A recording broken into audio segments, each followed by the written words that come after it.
which he is. He would be so grateful and filled with love. I wish I could hear stories from each and every one of you, because you have them, and I thank God for his life. As I look out among each one of you, I know that everyone, the family, is honored and deeply grateful to see in your faces the reflective memories of those who were profoundly touched by the life of Dr. Zeke, known to me as Bobby. I am his sister Pam, and my love for him has grown stronger and stronger with each passing day. Life is full of many, many surprises, and my brother was definitely one of them. You never were prepared for what that man would say or do. I have been told to speak the truth in love, but as a woman, that can be really difficult. My brother had no problem quickly summing up a situation in his unique and pointedly honest way. I can truly say he was my protector, he was my hero, and a great source of wisdom. A little bit about ourselves. We were born in Cleveland, Ohio. Being 4 years older, Bobby was 7 when we moved to Miami.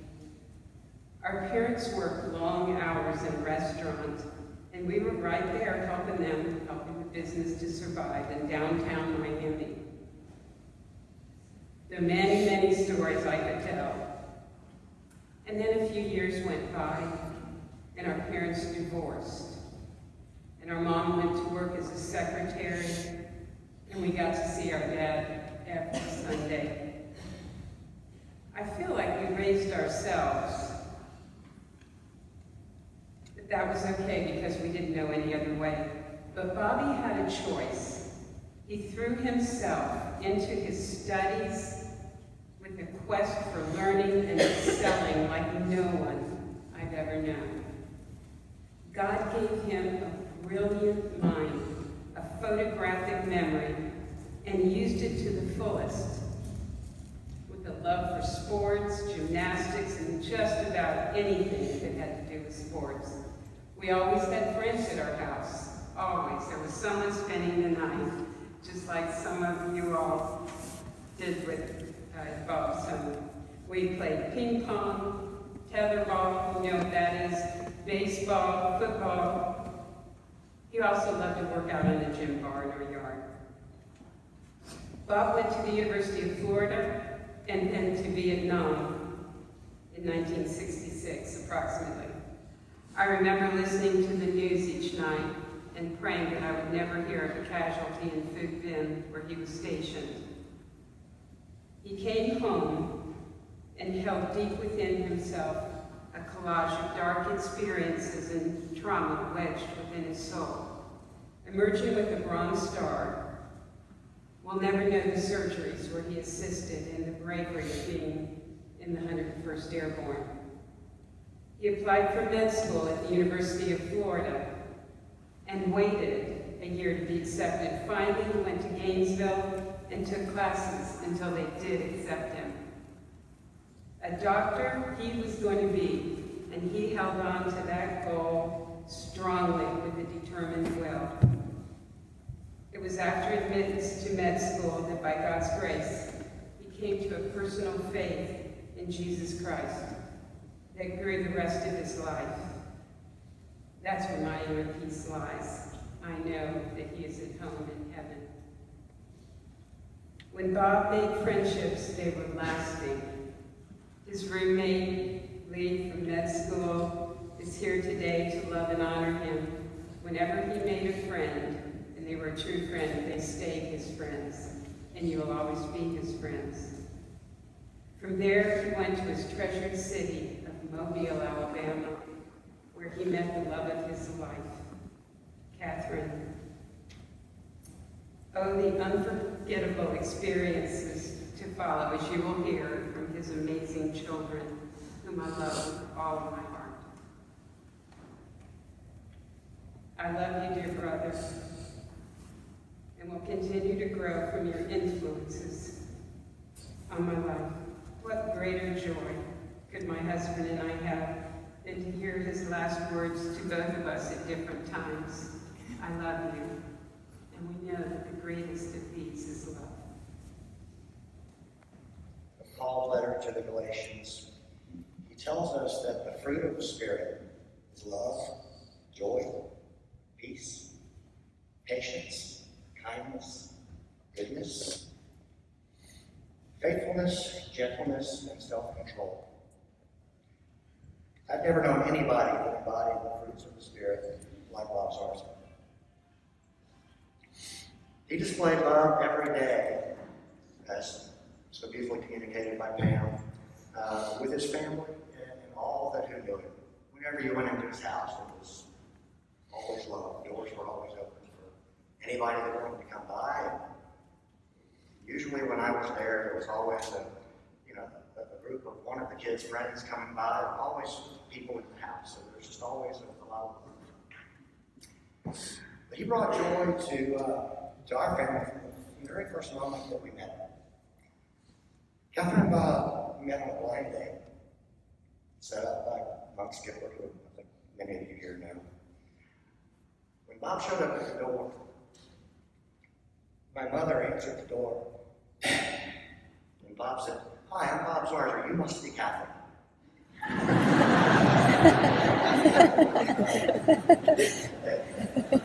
My mother fell in love with him. They were married 4 months later, Catherine, not my mother, and began a 40-year love affair that is a shining example of what marriage should be. Bob always displayed peace, patience, and kindness with everyone, but especially his medical patients. When a patient entered his exam room, the patient saw a sign that said, "Please feel free to use your cell phone." We've all seen the signs that say, "Turn off your cell phone when you enter the office." He wanted his patients to be comfortable. And when he would walk in and introduce himself, it was always, "Hi, I'm Bob Zarzour." Never Dr. Zarzour. He never placed himself above anyone else. And then the first thing he would say to them after the introduction is, "Can I get you a cup of coffee or a cold drink?" Instantly putting them at ease and exemplifying his true servantly qualities. So after the exam, usually there may be patients that have lots of questions.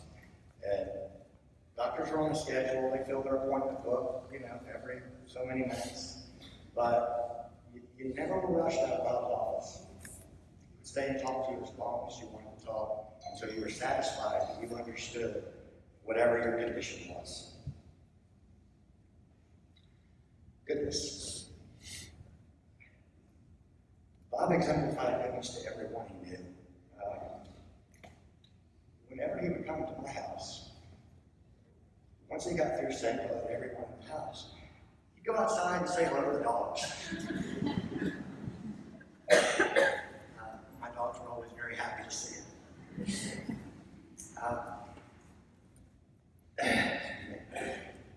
He once told our daughter Gracie that she was elegant. Always giving a compliment one notch higher than what you would expect. I'm not sure she actually knew what elegant meant, but she knew it liked it.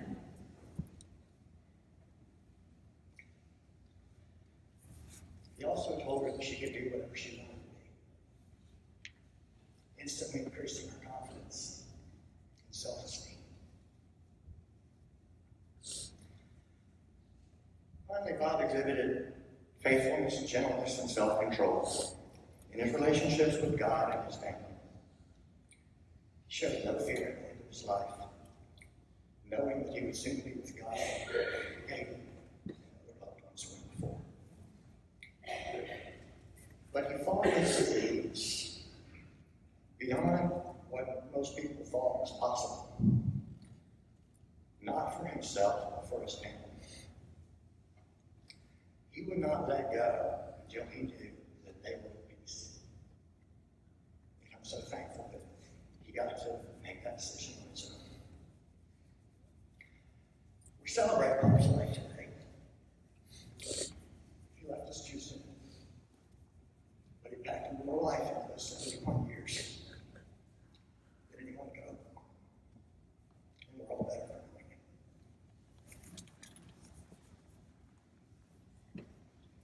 My dad, some of the best memories that I have of him are on our boat, which many of you have probably been on the Z Factor.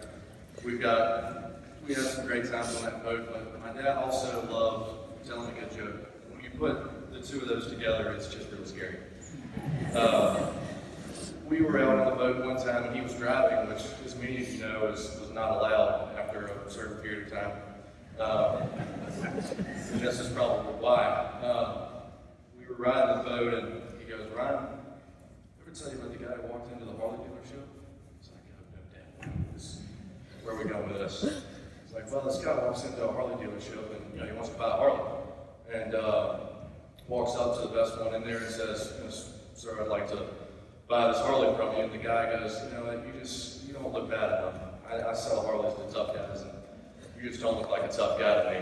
And he goes, "Well, I'm actually buying this Harley for Boudreaux out there in the truck, and if you look at him, you notice that his arm looks a little funny. His arm was bitten off by an alligator, and after he beat the alligator off, he sewed his arm back on himself. And he's a pretty tough guy, so I think you should sell the Harley to us, or else I can just go get him and bring him in here." The guy goes, "No, I think I'll sell you the Harley." And so the guy leans out the front door and goes, "Boudreaux, they're going to sell us the Harley." And Boudreaux goes, "Well, that's great." About that time, my dad is driving a boat, and his hands are in my face, just telling me the joke. And I wasn't very old, so I didn't really know how to handle the boat at this point. I expected him to. And needless to say, we almost created a channel through an island, running into someone's backyard. But he was just a man that loved to make people laugh and was so dedicated, and he was so focused when he had your attention and you felt like you were about to laugh. And I'll never forget that. And I'm probably the only person on the planet that looks forward to running the boat aground, because I know he'll be right there with me.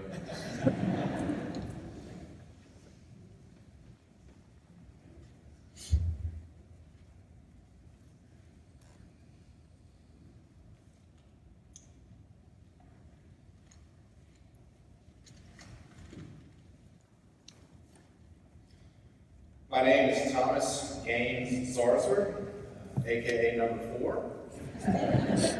Or as Dad liked to call me, the Gaines.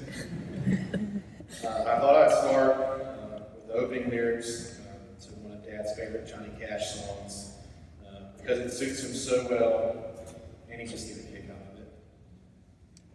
Well, I woke up Sunday morning with no way to hold my head. It didn't hurt. And the beer I had for breakfast wasn't bad, so I had one more for dessert. Then I fumbled in my closet through my clothes and found my cleanest, dirty shirt.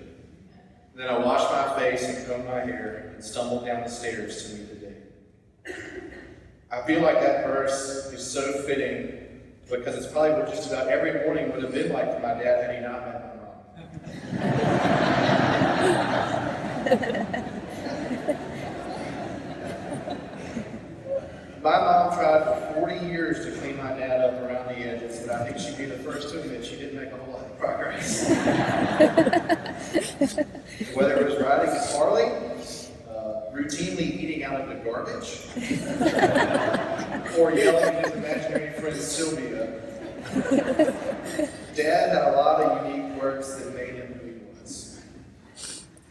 However, my favorite unique thing about Bob Zarzour was that he had an amazing ability to connect with people. It didn't matter who you were, where you came from, what color you were, who you knew, anything. Dad treated everyone with an equal amount of respect. Being from such humble beginnings and working so hard to create an amazing life for his family gave him an incredible ability to relate to people from all walks of life. It doesn't matter if you knew him for 30 years or 10 minutes. He made everyone feel like they had their own personal relationship with him. And I know I'm biased because I'm his son, but that is extremely, extremely rare. There was no one more genuine than my father was. I'm going to miss his laugh, his big goofy smile, his text messages where he always identified himself at the end, even though I've told him a million times, it says your name above your text.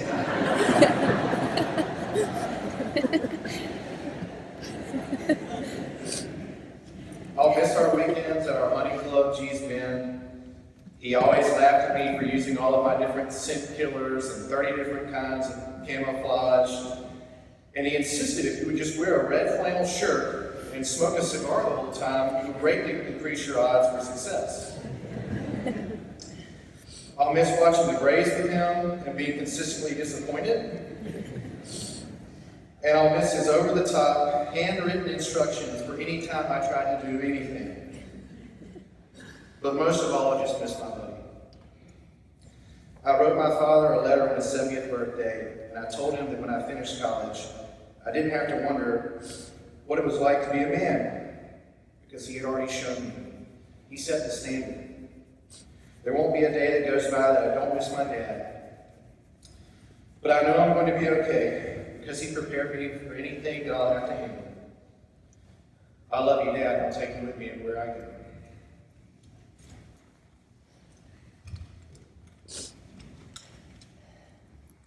I'm Matt, number 3. When you're 1 of 6, you're used to introducing yourself to everybody. I'll meet someone and say, Matt, I know who you are. I'm like, sorry, just a habit. I'm very happy to be speaking about Zeke, very proud to be speaking about Zeke. Particularly happy to be speaking before Brandon Taylor, because everyone knows they never got a microphone they didn't like.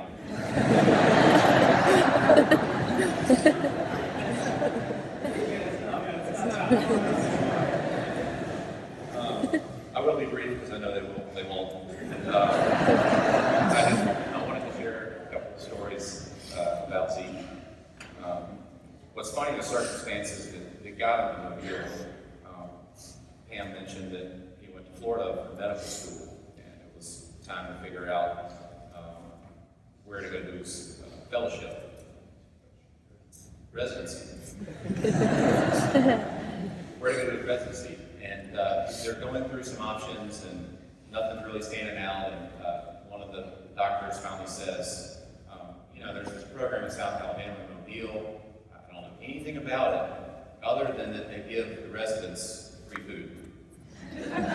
Deal. Done. Mobile. Fast track. It's funny to think about the only reason we exist is because South Alabama offered free food.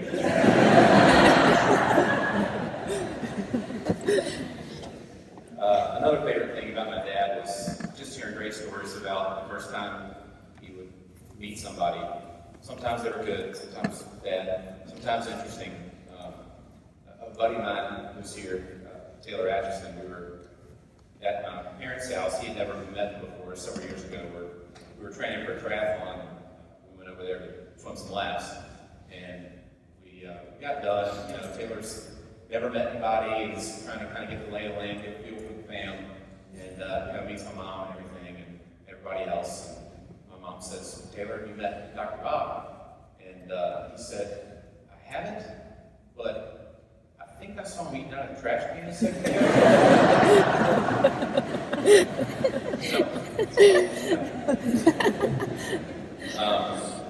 It's kind of a food thing here.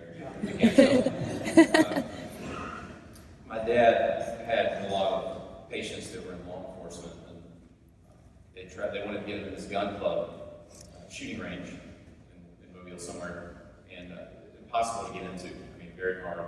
They had to do an application, and then you have to give a speech to the club, why you deserve to be in, your background, all this stuff. Zeke, being ever the orator, got up there and said, my name's Bob. I like to eat pizza and shoot guns. And he sat down. And he got in that club. There's so many great stories. Those are a couple. Ask us stories anytime. The rest of them are not appropriate for in here. So. Thank you all for being here. Very helpful.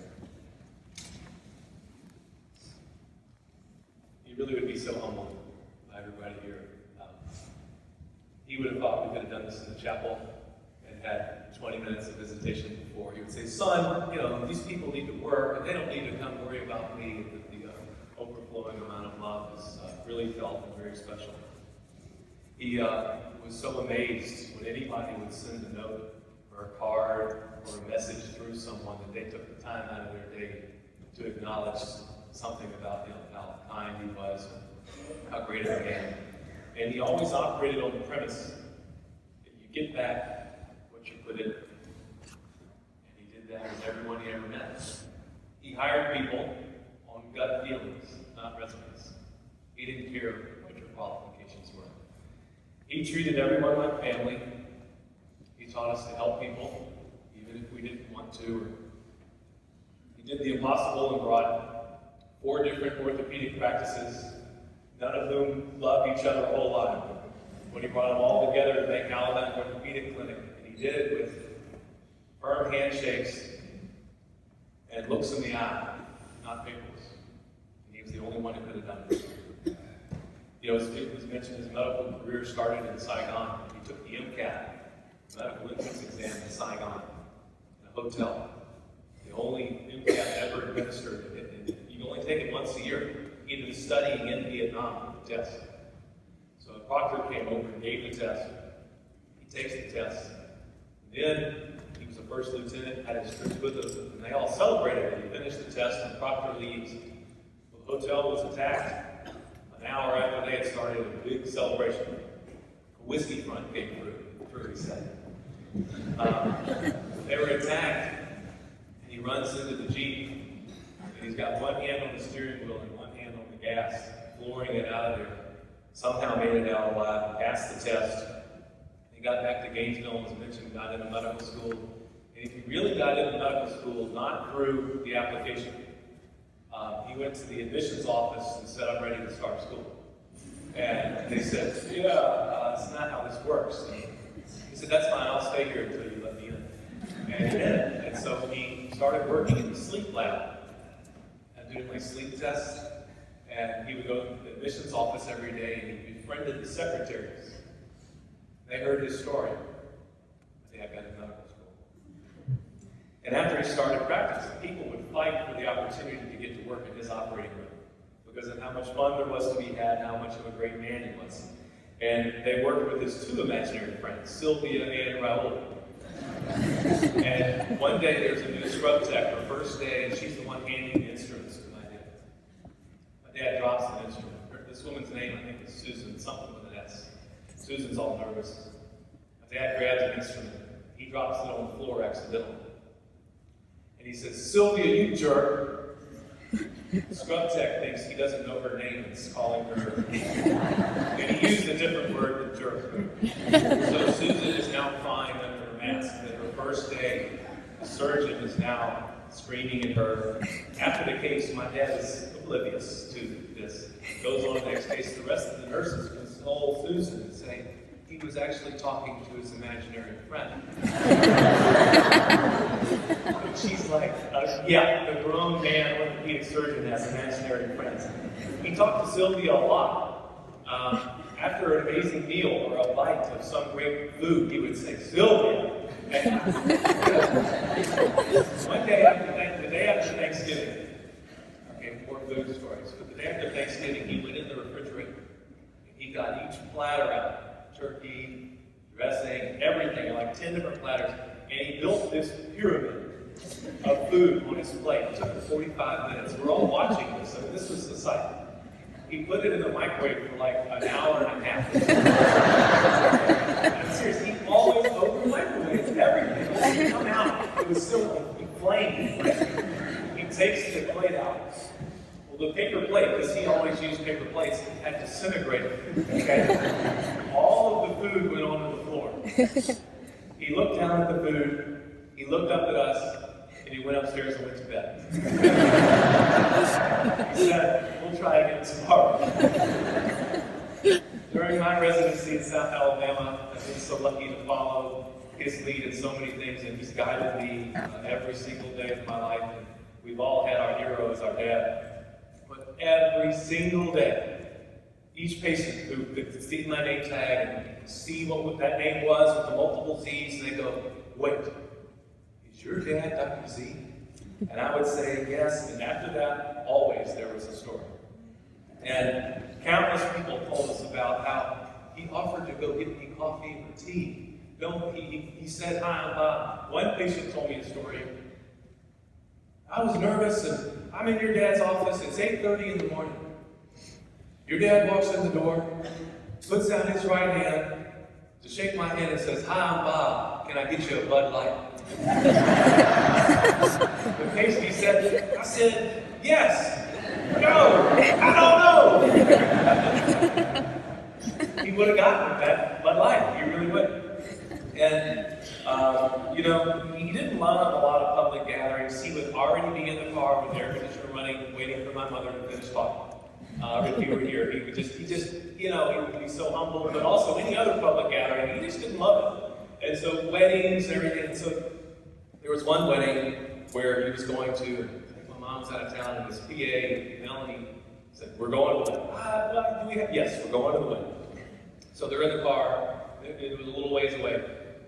And my dad the whole time was like, when can we leave? When can we leave? Well, we're not there yet, so we can't leave. Gets to the wedding, and they're there about 10 minutes. Melanie, for some freak reason, her nose starts bleeding.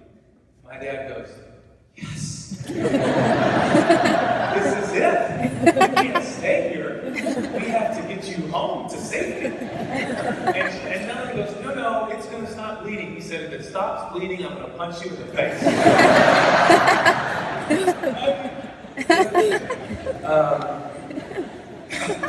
When we were in the ICU with my dad, all these stories that we're going to write a book, by the way, so we want all your stories sent to us. But we're in the ICU, and it's kind of tough to get back in the ICU to visit. And so my mom and Great Catherine, was standing by his side, and out of the corner of their eye, they see this huge man, several tattoos on each arm, long ponytail, and they're going, who is this coming to see Dad? And the man comes in and says, this man here is the most important man I've ever met. He saved my life. He said, I was in a horrible car accident, and everybody wanted to amputate my leg for 3 days. And your dad finally came in and said, I want an opportunity to save it.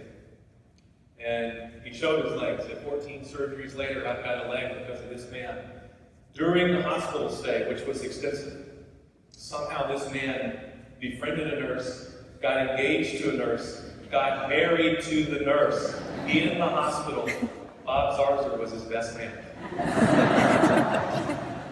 I mean, Dad remembered every single second. I could keep sharing stories forever, but thank you to everybody who showed care and support to our family today and throughout these last several months.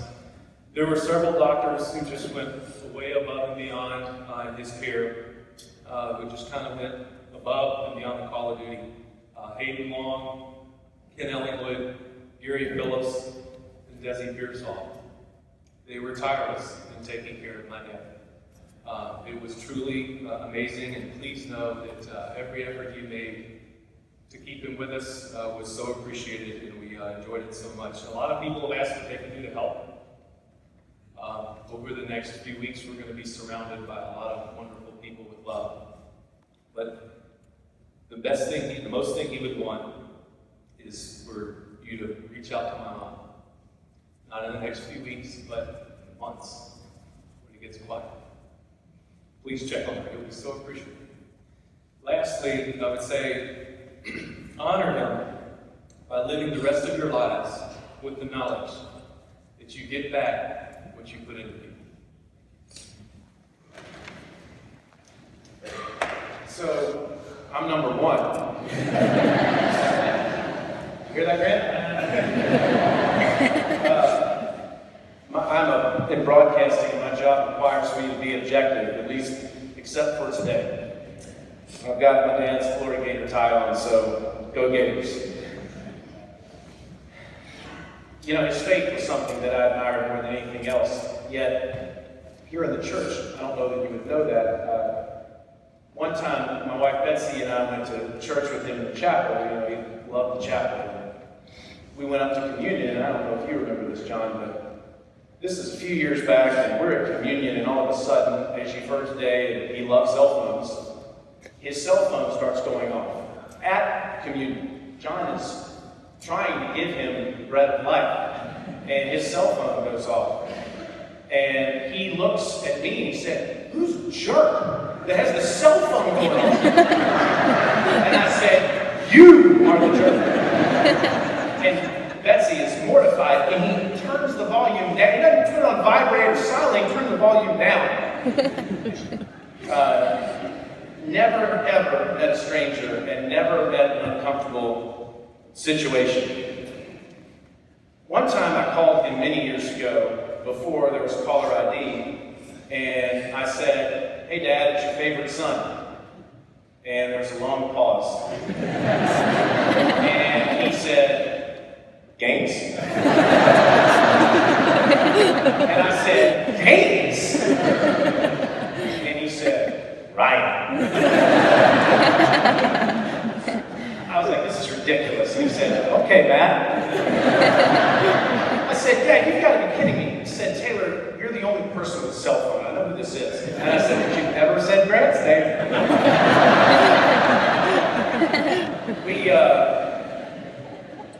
I really wanted to take him to more sporting events, but we had a pretty interesting experience at an Atlanta Braves game, and I took him in the press box. And during the game, I said, "Dad, you cannot cheer in the press box. This is a working press box." And he said, "I understand what you do for a living, okay? I got it." So there's a close play at first base. And he says, and again, John, I very much respect you, and Marshall and Ben and everyone here. He says, "Horse hockey," which is not what he said. We're in the press box at Turner Field in Atlanta. And he says this, and I look at him, "Are you kidding me?" He said, "It was ridiculous. You saw it?" I threatened to leave. We'd stay there after the game. I said, "Dad, okay, if you're going to go into the clubhouse with me, then you have to have a pen and a piece of paper." And so he did. I gave him a pen and a piece of paper, and he goes up next to Tom Glavine. And he does not stand like everyone else that's doing an interview in front of Tom Glavine. He stands next to Tom Glavine. And he has his pen and paper, and he's like this, and he's not writing anything. And I said, so finally he starts writing some things, and I said, what did you write on the piece of paper? And he said, "I gave the man next to me a prescription for halitosis."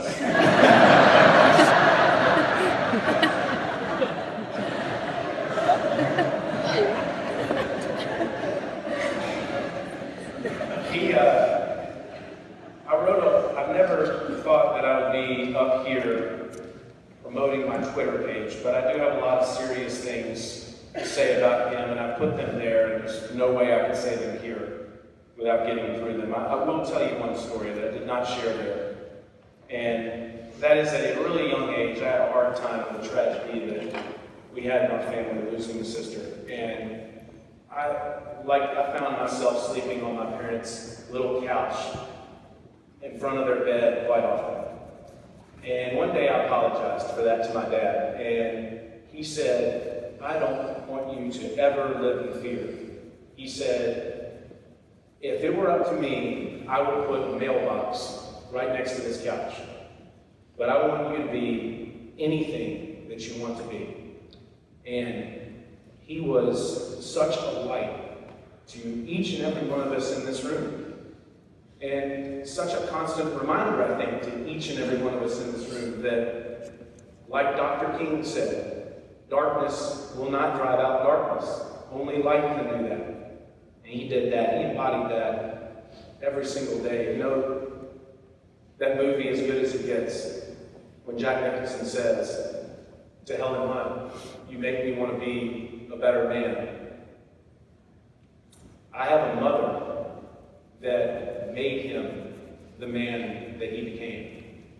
And we are just as grateful to her today as we are to him. We're grateful to all of you too. I know all of you were so touched by his life and the experiences that you had, but I want you to know, at home, it was even better. He was that man you saw in the operating room or in a room at his office or in passing at the golf course or at the hunting camp. He was that man all the time. He loved his family. And he gave such an example to each of us on how to be a man, at least to me, how to be a husband, how to be a father, how to be a brother, how to be a son, how to be a friend, how to be a professional, most importantly, how to be a Christian. God bless you.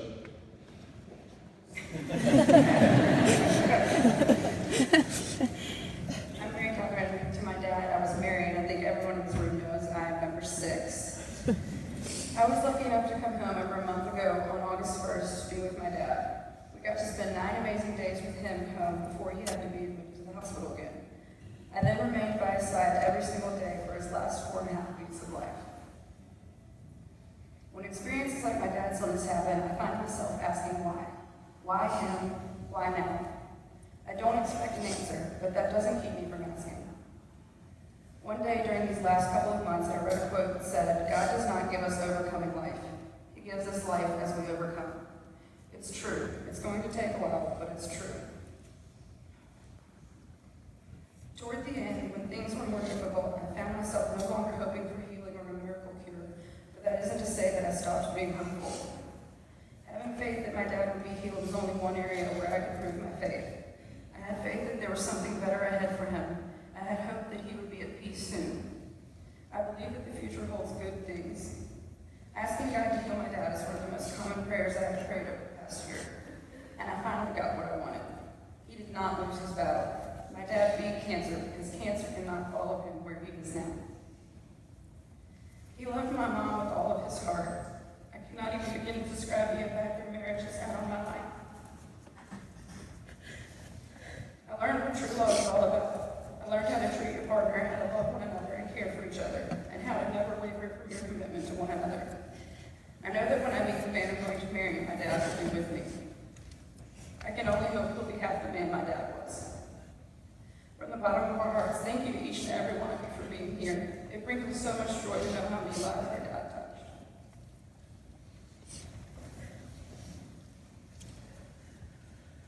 I can hear him in the back of my mind saying, "Catherine, don't, these people need to go. These people need to go back to work. I mean, y'all won't talk so long. Now you're going to talk." I promise. I promise I won't talk long.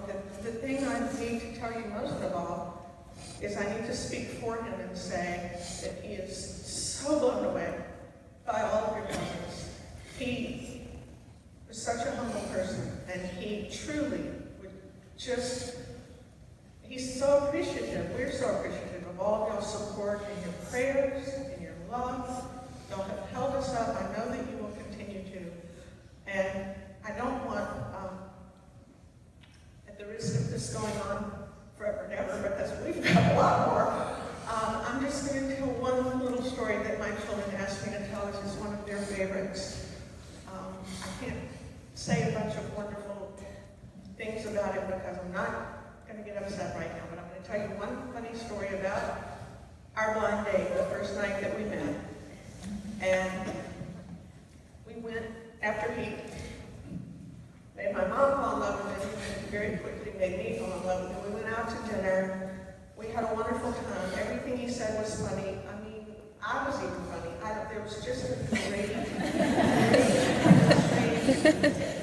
it was one of those magical moments that had happened. And first thing he did was he sent the wine back.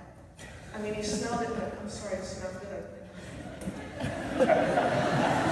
Wow. He sent the wine back. I thought, this kid is so cool. So I was falling during the course of the couple hours of dinner. And then, still reasonably early, he said, would you like to come back and see my house? I have a great little house near the university. And I said, I would love to. It was a school night. I had to teach school the next morning. I said, really can't stay out real late. He said, no, I've got surgery at 7. No problem. But I just come over and see my neighborhood. Okay. So we're in the car and I'm thinking, really? Such a fun time. And I just really think he's so cute and so charming. And I remember exactly where the red light, we were at the university in Old Shell, and he said, I'm looking forward to introducing you to my kids. What?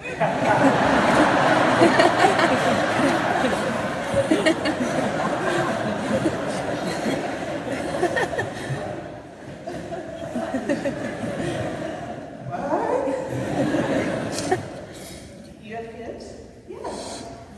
I have 2 great kids. I think you'll really enjoy meeting them. I said, how old are they?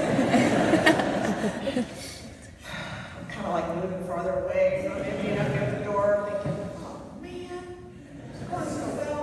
He said, they're 5 and 3. Oh, okay. So who's staying with them? And he said, we're pulling into the driveway at this point. This nice, cute little house across from South Alabama in that nice little neighborhood. Who's staying with them? Oh, the 5-year-old looks after the 3-year-old.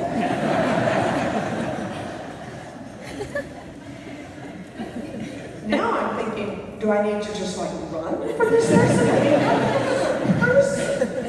Let's 5-year-old take care of the 3-year-old.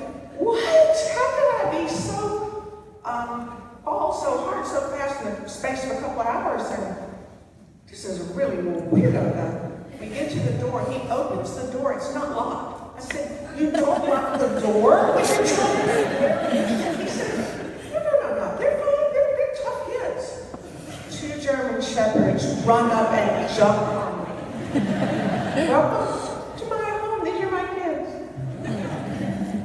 And it's been one big laugh ever since.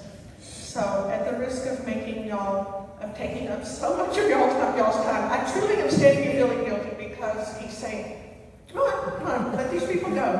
Thank you so much for letting us have this opportunity because this is so therapeutic for us to hear each other's stories and for us to feel like we honor him in his most favorite way, with humor. There's nothing on earth he loved more than making these people laugh. Nothing on earth that gave him greater joy than making them laugh.